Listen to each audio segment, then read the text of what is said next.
Karong adlaw gihandom ang National Heroes Day. Simple apan makahuluganon ang pagsaulog sa ubang LGUs samtang gipasadunggan o giila ang pipila nga yano apan bayanihon nga mga gihimo.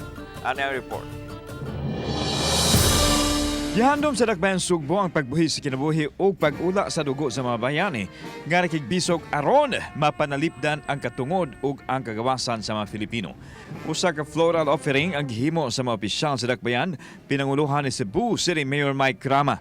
Gipang himugatan ini ang pagbaton sa matag usa ka mga sugboanon sa hiyas ug mithi sa mga bayani dili lang kaniadto kundi sa panahon karon.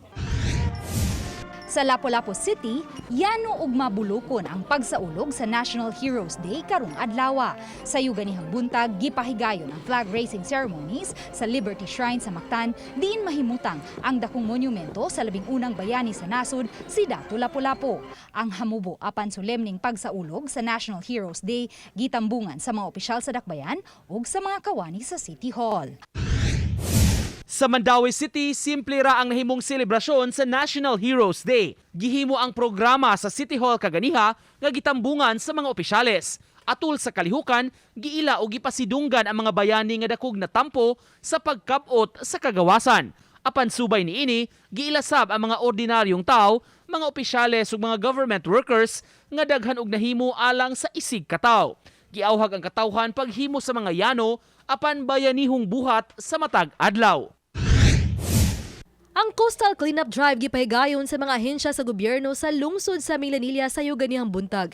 Ila kini pamaagi sa pagsaulog sa National Heroes Day. Misalmot ang mga kawani sa lungsod, BGMP, BFP, PNP, Metcom ug pipila sa mga sakop sa pribadong grupo ug fraternity group. Alang sa lungsod, makatabang ang coastal cleanup aron matabangan ang mga mulupyo aron makalingkawas gikan sa mga pagbaha ug polusyon.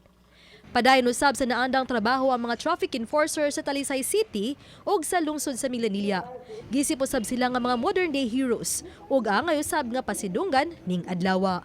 Mo gid atong gikuan nga bisan pag holiday atong gikuan sa mga katawhan nga naara gid atong mga traffic enforcer. So kaingon sa ta nga mga bag-ong bayani.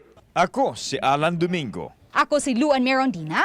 Nico Sereno. Ako si Famary Dumabo. Balitang Bisdak.